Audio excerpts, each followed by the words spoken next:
Prabu Darmakusuma dari pernikahan dengan Ratna Wisesa berputra beberapa orang, di antaranya Darmasiksa. Ia menggantikan kedudukan ayahnya dengan nama nobat Prabu Guru Darmasiksa Paramarta Sang Mahapurusa atau Sang Prabu Sang Hyang Wisnu. Prabu Darmasiksa bertahta mengendalikan pemerintahan kerajaan Sunda, termasuk Galuh dan Galunggung. Asal ibu kotanya di Saunggalah Kuningan, kurang lebih selama 12 tahun.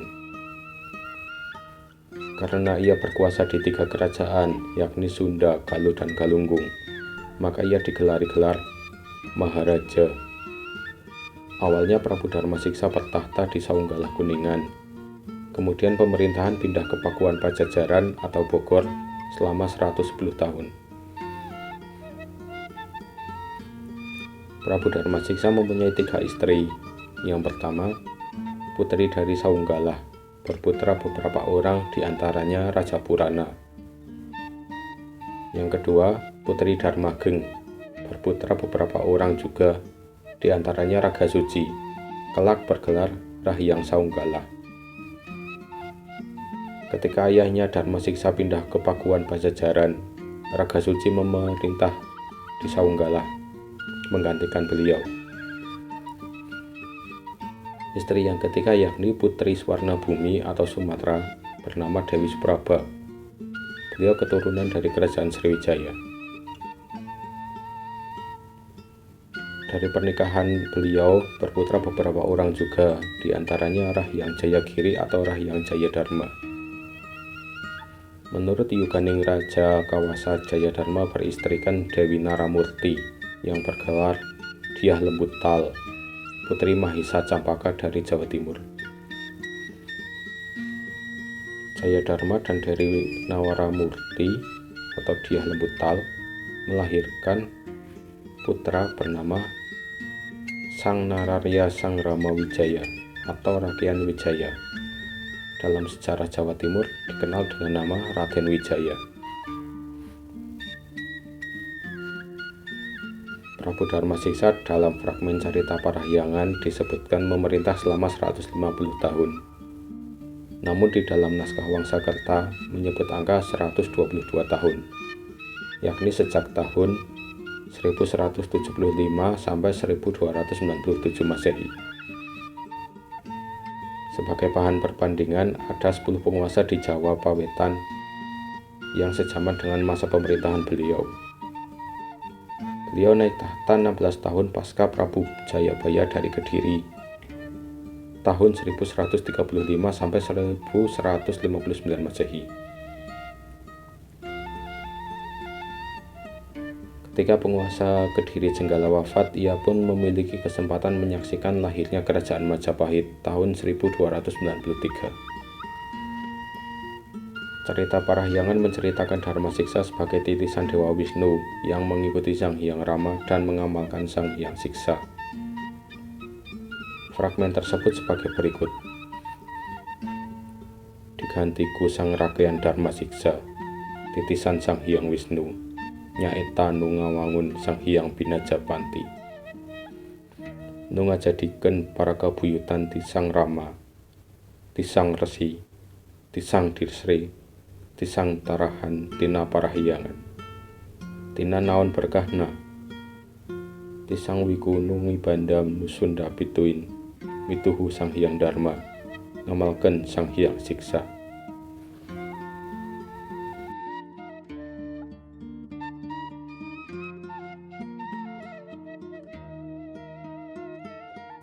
Pada masa Darmasiksa, memang Sunda tidak memiliki angkatan laut yang kuat, sebagaimana yang dimiliki Sriwijaya dan Jawa Timur.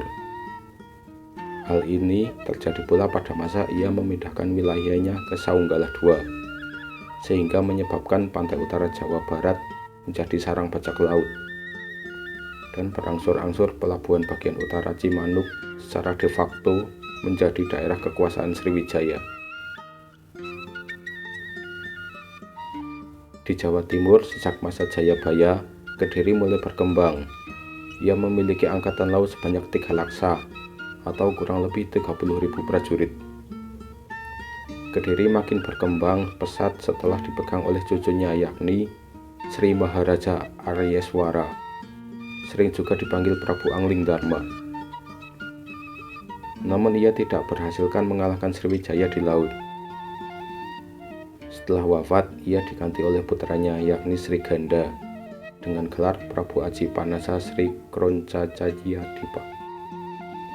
Sri Ganda melanjutkan keinginan ayahnya untuk mengalahkan Sriwijaya. Pertempuran tersebut terjadi di perairan Sunda.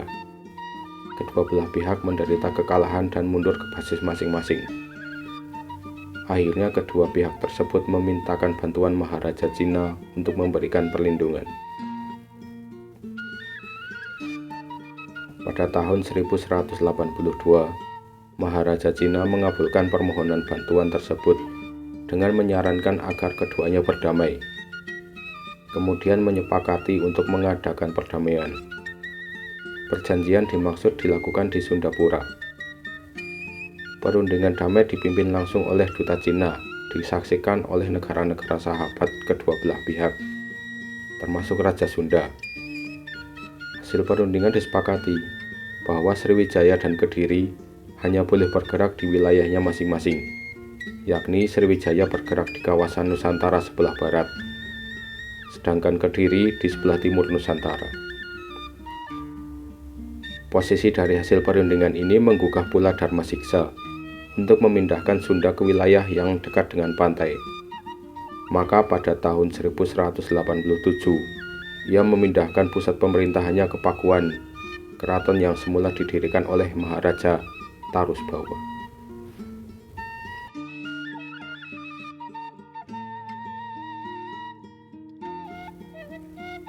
Pada tahun 1182 Masehi, terjadi babak baru perubahan perpolitikan di Jawa Timur. Ken Angrok berhasil membunuh Tunggul Ametung dan menjadi Awu Kutumapel. Cucu dari Ken Angrok dari Ken Umang, yakni Mahisa Campaka, disebut-sebut lebih akrab berhubungan dengan Sunda, sehingga terjadi persahabatan di antara Sunda dengan Tumapel. Pada masa Jaya Wisnuwardana, Raja Tumapel yang berkuasa dari tahun 1250 sampai 1268 Masehi. Cucu dari Ken Dedes dari Tunggul Ametung ini berbesanan dengan Raja Melayu. Dengan posisi ini, Dharmasiksa memiliki posisi yang strategis dari pertalian perkawinan. Ia berbesanan dengan Raja Melayu dan Raja Tumapel. Ia pun merupakan kerabat Sriwijaya dari terah istrinya. Pada masa-masa itu, Sriwijaya sedang mengalami penurunan pamor, namun mendapat perlindungan dari Maharaja Cina.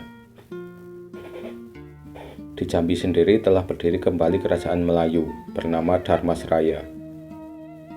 Peristiwa lainnya, dalam tahun 1128 Masehi, telah berdiri kerajaan Islam pertama di Pasai, diperintah oleh Sultan Abdul Al-Kamil.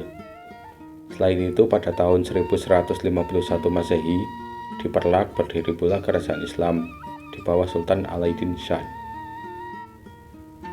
Negara Islam kecil tersebut mendapat dukungan dari Mesir, Gujarat, dan Singosari, sehingga berani menentang Sriwijaya. Pada tahun 1275 Masehi, Sultan Maghdum Abdul Malik Shah menyatakan bahwa Perlak tidak lagi di bawah Sriwijaya. Sebelum mengeluarkan statement tersebut, terlebih dahulu meminta bantuan Kertanegara, penguasa Singosari, ke sahabat Melayu. Karena bantuan Singosari belum tiba, maka Perlak dapat ditundukkan Sriwijaya dan Sultan Maghdum gugur. Kertanegara serta-merta mengirimkan pasukannya yang besar di bawah pimpinan Mahesa Anabrang. Pasukan ini pun singgah selama 2 hari di Sunda, sekaligus untuk mengetahui informasi tentang kekuatan Sriwijaya. Kemudian pada tahun 1275, Sriwijaya dapat ditundukkan oleh Singosari. Kekalahan Sriwijaya disebabkan baru saja menyerang Melayu, sehingga semua sumber daya sudah terkuras. Kedua, Cina sebagai pelindung Sriwijaya pada saat itu memang sedang disibukkan dengan melakukan penyerangan ke wilayah perbatasannya di bawah pimpinan Kublai Khan.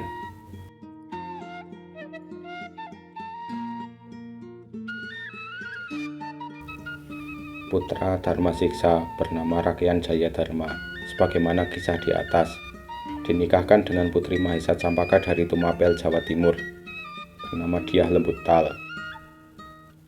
Dari pernikahan Rakean Jayadharma, ia mempunyai seorang anak yang diberi nama Sang Nararya Sang Rama Wijaya atau sering disebut Raden Wijaya. Namun Jayadharma wafat pada usia muda, sehingga Diah Lembutal memohon izin untuk tinggal di Tumapel bersama putranya.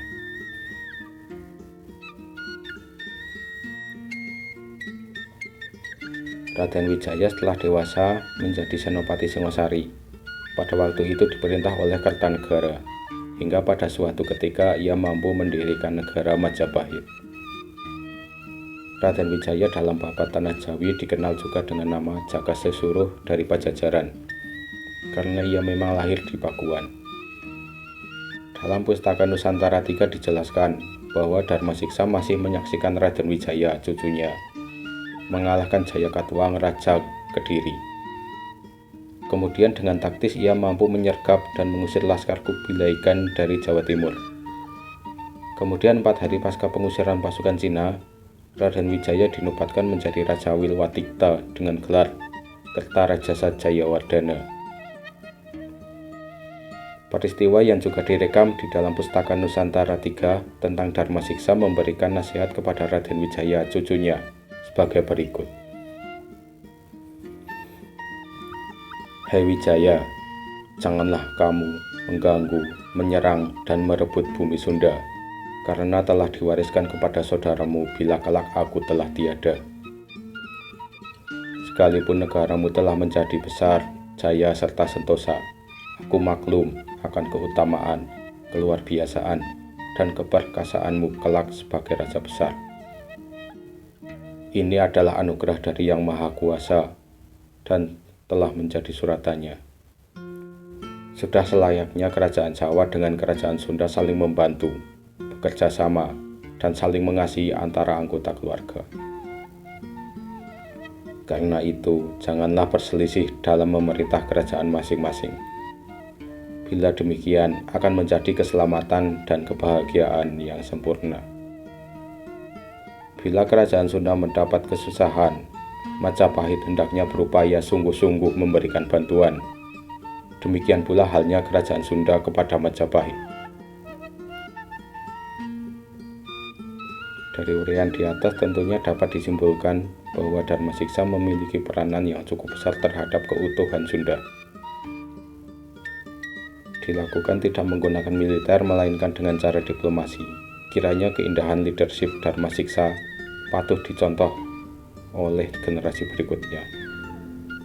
Selain ia ahli agama dan memegang erat tentang keyakinannya, ia pun mampu menjalankan fungsinya sebagai kepala negara dan kepala pemerintahan.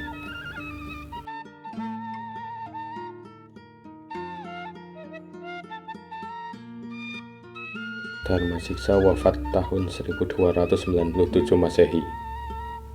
Sebelumnya ia telah menunjuk Citraganda, cucunya putra Prabu Rakasuci, untuk memerintah di Pakuan. Ia sejaman dengan Raden Wijaya dan Jayanegara di Majapahit. Sedangkan sebelum perpindahan lokasi pemerintahan ke Pakuan, di Saunggalah Kuningan masih dipegang oleh Rakasuci. Untuk kemudian Rakasuci meninggal dan dikuburkan di Taman atau Tasik. Mungkin ini juga akhirnya Rakasuci disebut Sang Hyang Lemahing Taman. Pada masa Citraganda, Pakuan dianggap sudah mulai redup, karena di timur sudah muncul kota baru yakni Kawali, sehingga putranya Prabu Linggadewata menjalankan pemerintahannya yang berkedudukan di Kawali. Sedangkan Pakuan sempat menjadi raja daerah. Pakuan baru berfungsi kembali sebagai ibu kota Sunda pada tahun 1482 Masehi. Pada masa itu dikenal sebagai periode awal kejayaan Pajajaran.